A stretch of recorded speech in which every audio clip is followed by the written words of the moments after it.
अस्सलाम वालेकुम मेरे सादा से पाकिस्तानियों, मेरा नाम रेहान तारिक है और आप मेरा यूट्यूब चैनल और फेसबुक पेज देख रहे हैं। कौमी असम्बली के 8 और सूबाई असम्बली के 3 हलकों पे ज़िमनी इंतखाबात के नताइज तो आपके सामने हैं। 8 कौमी असम्बली के हलकों में 7 में इमरान खान पाकिस्तान तहरीक इंसाफ को रिप्रेजेंट कर रहे थे और एक नशस्त पर मेहर बानो कुरैशी जो शाहमूद कुरैशी साहब की साहबजादी हैं वो पाकिस्तान तहरीक इंसाफ से कंटेस्ट कर रही थी। जो 3 सूबाई असम्बली के हलके हैं उनके नताइज भी आपके सामने हैं। जो कौमी असम्बली की 8 नशस्तें हैं उनमें से पाकिस्तान तहरीक इंसाफ 6 नशस्तें सिक्योर कर पाई है। यानी मेहर बानो कुरैशी की एक नशस्त पाकिस्तान तहरीक इंसाफ हारी है और दूसरी अब्दुल हकीम बलोच से जो मलीर की नशस्त है वो इमरान खान साहब बड़े नैरो मार्जिन के साथ हार गए हैं। जो सूबाई असम्बली की 3 नशस्तें हैं उनमें से 2 नशस्तें ऐसी ख़ास तौर पे जो पाकिस्तान मुस्लिम लीग नून का गढ़ समझी जाती हैं वो खानेवाल और बहावल नगर है। वो पाकिस्तान मुस्लिम लीग नून से छीनने में पाकिस्तान तहरीक इंसाफ कामयाब हो गई है। अब यहाँ पर सिर्फ पाकिस्तान मुस्लिम लीग नून वर्सेस पीटीआई नहीं बल्कि पीडीएम वर्सेस पीटीआई मुकाबला था। ऑल्दो दोनों तरफ इसे अपनी जीत करार दिया जा रहा है, फ़तह करार दिया जा रहा है। पाकिस्तान तहरीक इंसाफ इसको अपनी फ़तह इसलिए करार दे रही है कि इमरान खान साहब 7 में से 6 नशस्तें जीते हैं। 7 में से 6 नशस्तें जीत कर वो कहते हैं कि इमरान खान ने रिकॉर्ड कायम किया, बल्कि अपना ही रिकॉर्ड तोड़ा है कि इससे पहले वो 5 नशस्तों पर कामयाब हुए थे, अब 6 नशस्तों पर कामयाब हो गए हैं। पीडीएम इसको अपनी फ़तह इसलिए करार दे रही है कि कौमी असम्बली की 8 नशस्तों में से पाकिस्तान तहरीक इंसाफ ने 2 नशस्तें लूज़ की हैं और इसलिए भी इसे पाकिस्तान तहरीक इंसाफ की शिकस्त और पीडीएम अपनी फ़तह करार दे रही है कि कौमी असम्बली से जिन नशस्तों के ऊपर इंतखाब हुआ है वो तो पाकिस्तान तहरीक इंसाफ की छोड़ी हुई नशस्तें थी। तो पाकिस्तान तहरीक इंसाफ अपनी नशस्तें भी वापस लेने में कामयाब नहीं हो सकी और 2 नशस्तें लूज़ कर गई है। अभी कुछ ही देर पहले इंटीरियर मिनिस्टर ने एक प्रेस कॉन्फ्रेंस की है और बड़े इंपॉर्टेंट आदाद शुमार उसमें सामने रखे हैं। वो ये कहते हैं कि पाकिस्तान तहरीक इंसाफ को पड़ने वाला वोट 5,47,000 है। यानी 5,47,000 लोगों ने पाकिस्तान तहरीक इंसाफ को वोट किया है। इसके मुकाबले में पीडीएम को जो वोट पड़ा है वो है 4,75,000। मैसेज ये है कि 4,75,000 लोग जिन्होंने पीडीएम पर एतमाद किया है उनको किस तरह मुस्तरद कर दें और फिर हम 5,47,000 वोटर्स की राय कैसे मान लें और कहें कि अभी फौरी तौर पर इंतखाबात का ऐलान कर देना चाहिए। तो ये मंतक पेश की है राना सनाउल्लाह साहब ने। अब जो बातें मुझे आपसे करनी है, क्योंकि बाई इलेक्शंस और उसके नताइज पर बहुत बात हो चुकी है, मुझे कुछ अहम ख़बरें आपके साथ शेयर करनी है। और वो ख़बरें ये हैं कि बाई इलेक्शन के बाद मुल्की सियासत का धारा, समत या रुख अब कुछ तब्दील होता हुआ दिखाई दे रहा है। ऑल्दो जिस वक्त मैं ये वीडियो रिकॉर्ड कर रहा हूँ तो अब से ठीक 1 घंटे के बाद इमरान खान साहब की एक इंपॉर्टेंट प्रेस कॉन्फ्रेंस स्केड्यूल्ड है। उस प्रेस कॉन्फ्रेंस के अंदर इमरान खान साहब ने यकीनन एक अल्टीमेटम देना है और वो अल्टीमेटम होगा हुकूमत के लिए। अपेरेंटली तो हुकूमत के लिए होगा, लेकिन यकीनन इस वक्त हुकूमत भी और इमरान खान साहब भी जो कम्युनिकेशन कर रहे हैं वो मुक़्तदर हलकों के साथ कर रहे हैं, इस्टेब्लिशमेंट के साथ कर रहे हैं। तो अल्टीमेटम होगा और अल्टीमेटम के बाद देखना ये है कि इमरान खान क्या स्ट्रैटेजी लेते हैं। क्या वो लॉन्ग मार्च होता है, वो धरना होता है, वो रास्तों की बंदिश होती है, मुल्क के मुख्तलिफ मकामात के ऊपर एंट्री एग्जिट पॉइंट्स को चोक किया जाता है, जेल भरो तहरीक होती है, क्या होता है।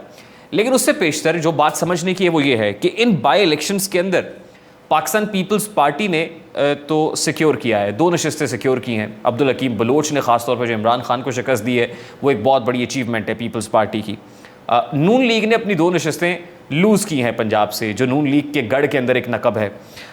दूसरा ये कि खैबर पख्तूनख्वा के अंदर भी पीडीएम को डेंट तो पड़ा है, जहाँ गुलाम अहमद बलोर और रेमल वली खान जैसे बड़े तगड़े ख़ानदान जो है वो शिकस्त खा गए हैं। इस पर जो मेरा टेक अवे है सबसे पहले तो ये कि पंजाब के अंदर अगर पाकिस्तान मुस्लिम लीग नून को डेंट पड़ा है तो वो परफॉर्मेंस की वजह से पड़ा है। और परफॉर्मेंस क्या है जिसका जिक्र राना सनाउल्लाह साहब ने भी किया कि बिजली के बिल बहुत ज़्यादा आ गए, लोगों का गम गुस्सा बहुत ज़्यादा था, इन्फ्लेशनरी जो प्रेशर था लोगों ने महसूस किया है और फिर अपना गुस्सा इन बाई इलेक्शंस के अंदर निकाला है। तो पंजाब के लोगों ने तो शायद क्योंकि पंजाब के लोग खिदमत को वोट दो के जज्बे के ऊपर यकीन रखते हैं, इसलिए वो देखते थे कि पाकिस्तान मुस्लिम लीग नून या पीडीएम ने डिलीवर नहीं किया है और उनकी तवक्कुआत के बरक्स रहे हैं और वो नज़ला बाई इलेक्शंस के अंदर गिरा है।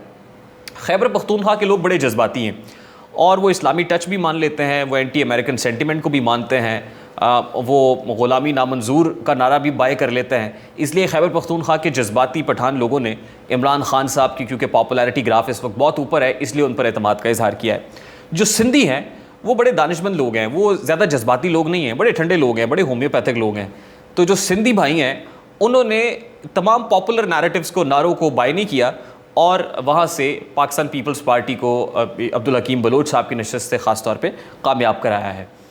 अब बात यह है कि इस वक्त पाकिस्तान मुस्लिम लीग नून बड़ी मुश्किल में दिखाई दे रही है, और वो मुश्किल इसलिए है और समझने वाली भी है, समझ भी आती है कि इस वक्त जो इस्टेब्लिशमेंट के हल्के हैं, मैं बाजवा साहब की बात नहीं कर रहा, बाजवा साहब किसके साथ खड़े हुए हैं ये तो मेरा ख्याल आप सब लोगों को अंदाज़ा है इस चीज़ का, और वो किसको लाउड एंड क्लियर मैसेज दे रहे हैं वो अपनी जगह पर, लेकिन इस्टेब्लिशमेंट के जो बाकी हल्के हैं वो इस वक्त ये दबाव बढ़ा रहे हैं कि देखिए इसके बाद कोई गुंजाइश नहीं रह जाती कि आम इंतखाबात की तरफ ना जाया जाए। ये जो फस क्रिएट हुआ है मुल्क में, ये जनरल इलेक्शंस के साथ ही दूर हो सकता है, इसको उसके साथ ही मुंतमिल किया जा सकता है। मुल्क मज़ीद गैर यकीनियत का मुताबिल नहीं हो सकता।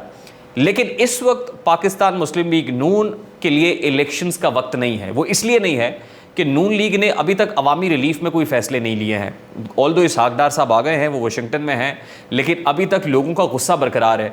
वो गुस्सा तब तक बरकरार रहेगा जब पेट्रोलियम मसनूआत की कीमतें नीचे नहीं आएंगी, जब बिजली के बिलों की कीमतें नीचे नहीं आएंगी, अशाए खुरनोश की कीमतें नीचे नहीं आएंगी।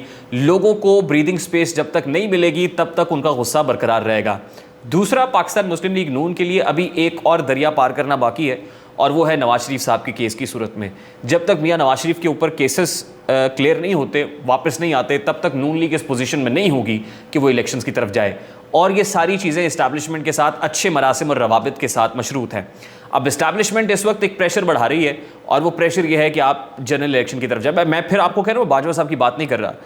तो आज जो राना सनाउल्लाह का प्रेशर था वो इमरान खान को मुखातिब नहीं कर रहे थे, ऑल्दो उनका मुखातिब तो इमरान खान थे, लेकिन मुखातिब दर पर्दा इस्टेब्लिशमेंट थी। वो इस्टेब्लिशमेंट को ये पैगाम दे रहे थे कि आप 5,47,000 वोटों वाले के प्रेशर में आके ये कह रहे हैं कि आप इंतखाबात कराएं, तो फिर 4,75,000 वोटर्स का क्या करना है? क्या उनकी राय मुकद्दम नहीं है? नंबर 1। नंबर 2 बात यह है कि नून लीग को एक डेंट तो पड़ा है। वो इसलिए पड़ा है कि नून लीग ने अपना जो वोट को इज्जत दो का बयानिया है, यह एंटी इस्टेब्लिशमेंट नैरेटिव है, उसको छोड़ा, उसको तर्क किया, जिसके साथ नून लीग पॉपुलर हो रही थी, जिसके साथ मरीम नवाज क्राउड पुल कर रही थी, जिसके साथ लोग नून लीग के साथ आ रहे थे, वो तर्क किया। और तर्क करने के बाद इस्टेब्लिशमेंट के गोडों और गिट्टों में जाके बैठ गए। अब वो महसूस कर रहे हैं कि हमसे बहुत भूल हुई है। वो इसलिए हुई है कि जो लाडला है उसके सर पे ऊपर जो मलबा पड़ा हुआ था, जो एक टोकरी थी उसके ऊपर, महंगाई की सूरत में, बैड गवर्नेंस की सूरत में, मिस मैनेजमेंट की सूरत में, वो हार हमने निकाल के अपने गले में डाल लिया। और फिर वो कहते हैं कि गल पे या ढोल बजाना पैंदा है। तो इस वक्त जो गले में ढोल है नून लीग के, वो ढोल बज रहा है और महसूस भी हो रहा है, हल्की हल्की दर्द भी महसूस हो रही है। तो ख़बर ये है कि जो हमारे बाखबर ज़राए हैं वो ये बता रहे हैं कि नून लीग, ख़ासतौर पर नवाज़ कैंप, अब एक बार फिर सोच रहा है कि हम अपने वोट को इज्जतों के बयानी की तरफ वापस जाएँ, एंटी इस्टेब्लिशमेंट के बयानिए की तरफ वापस जाए, क्योंकि पंजाब के लोग भी एंटी इस्टेब्लिशमेंट बयानिए को मानते हैं, खैबर के लोग भी एंटी इस्टेब्लिशमेंट बयानिए को हाथों हाथ फरोख्त करते हैं। तो हमसे जो भूल हुई है, अब ज़रा उसको रेक्टिफाई करें, उसको बेहतर करें, उस जो दरारें पड़ गई हैं अब उसको ज़रा हील करने की कोशिश करें। अवाम और हमारे अंदर ये जो खलीज आया हुआ है, अब इसको पुर करने का वक्त है। तो मेरे सादा से पाकिस्तानियों, अब मामला ये है कि मुल्क ने अल्टीमेटली जनरल इलेक्शन की तरफ तो जाना ही है। मुझे नहीं लगता कि आज इमरान खान साहब अल्टीमेटम तो देंगे, लेकिन लॉन्ग मार्च कोई नहीं होगा, धरना कोई नहीं होगा, जलाओ घिराओ कोई नहीं होगा, और ना ही इस वक्त मुल्क इसका मुतामिल हो सकता है, और ना ही इजाज़त दी जाएगी इस अमर की। हाँ, हल्की फुल्की, जैसे शेख रशीद साहब कहते हैं ना, टुक टक चलती रहेगी, उसके अलावा कुछ नहीं होने जा रहा। मामला मुझे अल्टीमेटली आम इंतखाबात की तरफ बढ़ता हुआ दिखाई दे रहा है।